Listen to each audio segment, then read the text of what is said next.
It's been stated multiple times in Harry Potter that Voldemort was the most dangerous dark wizard of all time.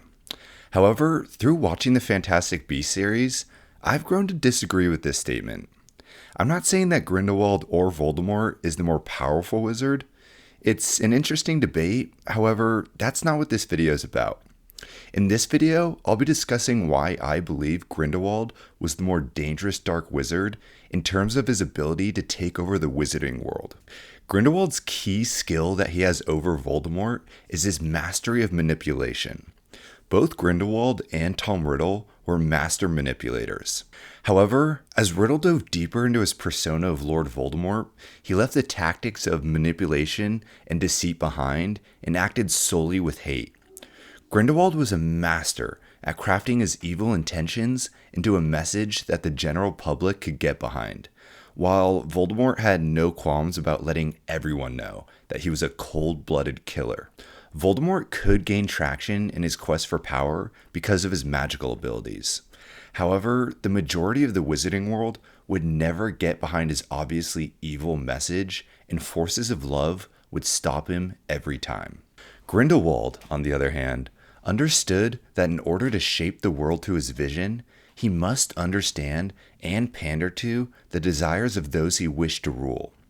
Once he knew what a person or a group of people wanted most, he was easily able to twist those desires and make someone follow his path when they thought they were following their own. He followed a simple pattern of manipulation that worked in persuading the masses and individuals. Here's how his pattern worked. He would figure out what a person desired and how that desire was being oppressed by the current establishment. Then he would tell people that his mission was to fulfill their dreams, not his own selfish aspirations. And finally, he would feed people's anger and exploit their fear by saying if they continued to follow the current powers that be, they were doomed. These tactics were displayed beautifully when he manipulated Credence, Queenie, and the entire crowd during his speech at the end of Crimes of Grindelwald. Queenie's manipulation is my favorite, because within 1 minute of meeting Grindelwald, she goes from being one of the main characters opposing him to a follower. Grindelwald did this by understanding that Queenie's deepest desire was to be allowed to love a muggle. However, the government does not allow witches to marry muggles. So, Grindelwald says to her, "I only wish to help you and build a world where we wizards can live openly and love freely." Here we see Grindelwald telling Queenie exactly what she wants to hear. She wants to be able to love and marry whoever she wants. The reason Grindelwald's words are so brilliant is because Queenie doesn't think Grindelwald knows anything about her. So instead of getting personal and saying, "Hey, if you follow me, you'll be able to marry Jacob," Grindelwald makes it seem like he doesn't want anything from Queenie and is simply telling her his dreams and goals. This throws Queenie off because she's like, "Damn, I don't know this guy, but it just seems like he wants exactly what I want, so why wouldn't I follow him?" This also displays that Grindelwald understands love, which is another reason he is more dangerous than Voldemort. Grindelwald knows love is the most powerful force on Earth and makes it his most trusted ally while manipulating we fools who love. Voldemort simply killed anyone who opposed him. However, Grindelwald knew that the more people who were on his side, the more powerful he would become. So instead of just killing his opposition, he mastered the ability of persuading them that his goals are aimed at bringing their desires to life. The case of Credence's manipulation is twofolded. There is Grindelwald's manipulation before and after he finds out Credence is an Obscurial. Before Grindelwald discovers Credence's true power, he is simply using Credence as a vehicle to find out who the true Obscurial is. Grindelwald figures out that Credence's deepest desire is to join the wizarding world. So he says to Credence, "You want to join the wizarding world. I want those things too, Credence. I want them for you. So find the child. Find the child, and we will all be free."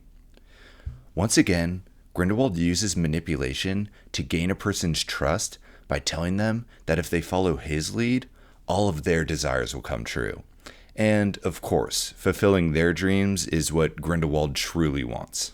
The ability for Grindelwald to see other people as assets he can utilize on his journey to power is another reason he is more dangerous than Voldemort. Voldemort only worked alone and didn't want anyone's help. This was a huge flaw for Voldemort, especially when it came to killing Harry Potter. Voldemort's selfish pride led him to forbid anyone from killing Harry.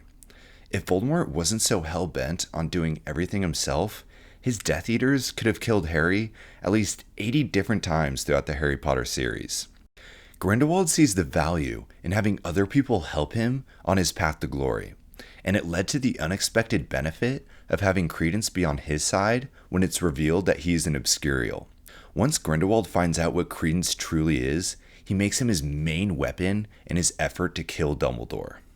And finally, the scene that best displays how truly dangerous Grindelwald was is the rally at the end of Crimes of Grindelwald.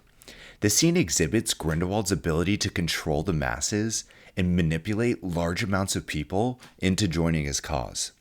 Voldemort was unapologetic about the fact that he was out to kill Muggles and Mudbloods. This overtly evil strategy allowed him to gain traction in his quest for power. However, in the long run, that type of undisguised evil will be put to a stop every time. Grindelwald, on the other hand, is able to gloss over his evil intentions for Muggle genocide by saying that he had dreams of freedom, truth, and love. We see this in the beginnings of Crimes of Grindelwald when one of his followers talks about beating the Muggles, and Grindelwald responds by saying, "We don't say such things out loud." Grindelwald knew the importance of making the public believe that he was simply fighting for the freedom of wizards, because that's a motto that almost all wizard kind can get behind. If he publicly announced that his goals were to kill 80% of Muggles so wizards can rule the world, not many people would join his cause. In the speech he gives at the rally, we see his familiar pattern of manipulation. He begins his speech by saying that the crowd's applause is not for himself. Instead, it's for them. This makes the crowd feel more involved and loyal to his cause because even though Grindelwald is pulling all the strings, the crowd now feels like they are just as important to the movement as Grindelwald. He then plays on the crowd's anger and fear by showing the war and destruction that will be caused if they don't rise up against the Muggles. It truly goes to show just how persuasive Grindelwald is, because while he's showing the crowd all the destruction of future Muggle conflicts, even Jacob, who is a Muggle, says, "Not another war." However, Grindelwald conveniently forgets to show them all the war and devastation that will occur if his revolution truly does come to pass. I mean, not even 10 minutes after this speech, he turns into a fiery blue dragon with the intention of burning all of Paris to the ground. But this, once again, is the difference between Voldemort and Grindelwald. Grindelwald convinces his followers that he is the peacemaker who is seeking freedom, truth, and love, while his enemies are the hateful suppressors. For example, he knew that the Aurors would come to the rally, and he allowed them to walk into the midst of his followers because he knew a conflict would break out. Once one of the Aurors kills a Grindelwald follower, he tells the rest to disapparate and spread the word that he is not the violent one. And then, of course, when he is out of the public eye, he shows his true colors and tries to destroy one of the most culturally significant cities in the world without any provocation.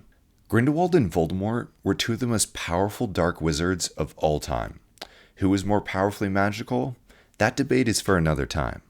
I just wanted to go over why I believe Grindelwald was more dangerous in terms of his ability to take over the wizarding world.